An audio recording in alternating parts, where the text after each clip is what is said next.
আমাদের বর্তমান বাংলাদেশের মধ্যে আলেম সম্প্রদায়ের মধ্যে বা পীর সম্প্রদায়ের মধ্যে একজন আরেকজনকে বলছে যে এর সাথে আমাদের আকীদাগত সমস্যা বা পার্থক্য, এমনি সব ঠিক আছে, আমরা 5 কালিমা পড়ি, 5 ওয়াক্ত নামাজও পড়ি, এতে আমাদের কোনো সমস্যা না। এখন আসেন সমস্যা কি? আমরা জানছি যে ঈমান শব্দের অর্থ কি?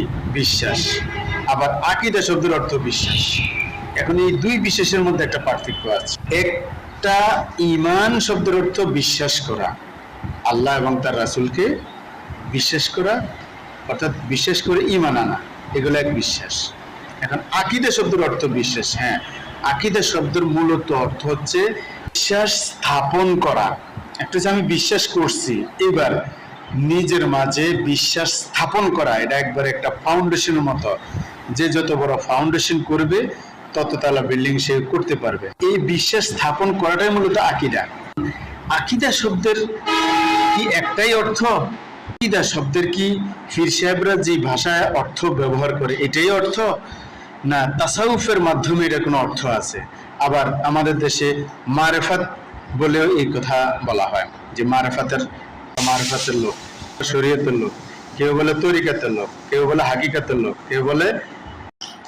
তো শব্দের প্রকৃত অর্থ বুঝতে হবে এবং বাংলা ভাষা আগে বুঝতে হবে, আরবি শব্দের ভাষাও বুঝতে হবে। একটা শব্দের অনেকগুলো অর্থ হয়, যেমন আকীদা নিয়ে প্রশ্ন, এখন আমি আকীদার বিষয়টা নিয়ে আসছি।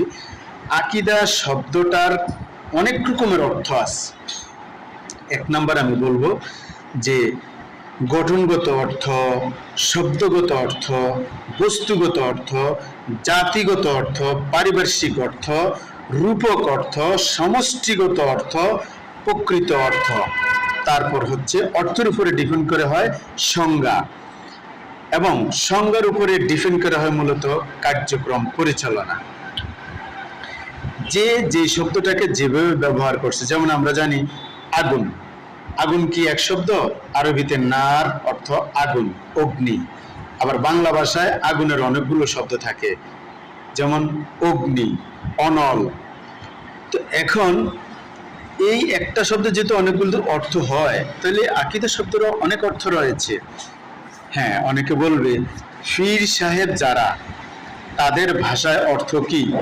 আচ্ছা, আমরা সেটাও আমি উপস্থাপন করার চেষ্টা করব ইনশাআল্লাহ।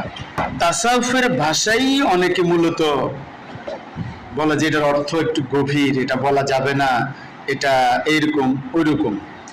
আসলে কি বিষয়টা এমন? আল্লাহ রাসূল সাল্লাল্লাহু আলাইহি সাল্লামের কাছে যেভাবে এসেছে কোরআন, আল্লাহ বলেছেন যে ওয়া ইউআল্লিমুহুমুল কিতাবা ওয়াল হিকমা ওয়া ইউযাক্কিহিম, যে হে রাসূল, আমি আপনাকে পাঠিয়েছি মূলত হিকমার জ্ঞান দেওয়ার জন্য, কিতাবের জ্ঞান দেওয়ার জন্য, এবং আপনি মানব জাতিকে পবিত্র করবেন এজন্য। ওয়া ইউআল্লিমুহুমুল কিতাবা, আপনি কিতাবের জ্ঞান শিক্ষা দিবেন। আগে কিতাবের কথা বলা হয়েছে। কিতাব মানে কি? কোরআন, হাদিস। তো কোরআন যেভাবে আল্লাহ রাসূলের কাছে এসেছে, রাসূল সাল্লাল্লাহু আলাইহি সাল্লাম এইভাবেই সাহাবীদেরকে শিক্ষা দিয়েছেন। উনি তো কোনো ত্রুটি করেন নাই। অল হিকমা, এবং হিকমার জ্ঞান। এই হিকমার জ্ঞান বলতেই আমরা যা বুঝি, আকীদার যে বিষয়টা পীর সাহেবরা, অরিজিনাল পীর সাহেবরা ব্যবহার করেন, সেটা হচ্ছে হিকমার আকীদা, অর্থাৎ ইলমে তাসাউফ বলতে যে কথাটাকে বোঝানো হয়েছে তাসাউফের ভাষায়। তো এই শব্দগুলো যেভাবে আপনি বুঝেছেন, নিয়ম হলো আরেকজন ব্যক্তিকে এইভাবে আপনি শিক্ষা দিবেন। আপনি পীর, আপনার বাবা ছিল পীর, আপনার বাবার বাবা ছিলেন, দাদা ছিলেন পীর। পীর কেন হবে ভাই? এটা তো বাংলা শব্দও না, আরবি শব্দও না। আপনি বলতে হবে যে খালেস বান্দা, মুমিন বান্দা, যে উনি একজন প্রকৃত মুমিন। পীর শব্দ আপনি ব্যবহার না করলেই চলবে, এটা খাঁটি মুমিন এর বিষয়। তো এই জায়গাটাতে যেহেতু দ্বন্দ্ব রয়েছে, এই জায়গাটা বোঝা অত্যন্ত আমাদের জন্য জরুরি। তো সম্মানিত হাজিরিন, যে বিষয়টা আমি বলতে চাই, এই আকীদার এই সবগুলো অর্থ অবশ্যই জানতে হবে, জানা দরকার, অবশ্যই মাস্ট বি। কারণ হলো আল্লাহ রাব্বুল আলামিন বলেছেন, আমি পৃথিবীতে মানুষকে সৃষ্টি করেছি করব, যে জাইলুন ফিল আরদ খলিফা, প্রতিনিধি হিসেবে আল্লাহ রাব্বুল আলামিন সৃষ্টি করেছেন। আপনি যত পীর সাহেব যত বড় মাপের হন না কেন, আরেকজনকে যদি আপনি পীর হিসেবে যদি তৈরি করতে না পারেন, তাহলে আপনি এই পীর নামে কলঙ্ক, আপনি এই শব্দটাকে কলঙ্কিত করেছেন।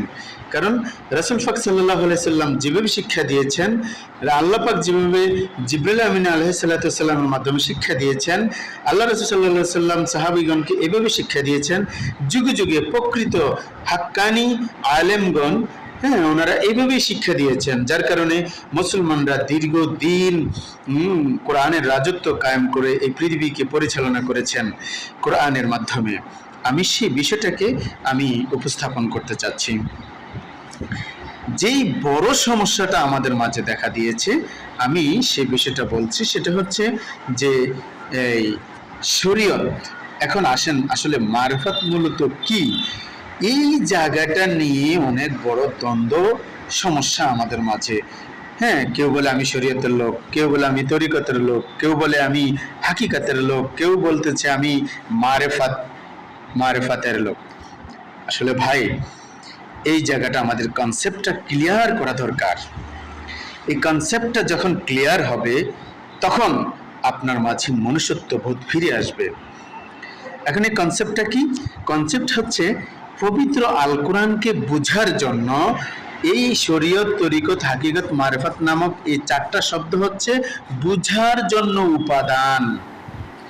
কোরআনকে প্রকৃতভাবে বুঝার জন্য, কোরআনের স্বাদ অনুভব করার জন্য, স্বাদ পাওয়ার জন্য এই চারটা উপাদান আপনাকে জানতে হবে।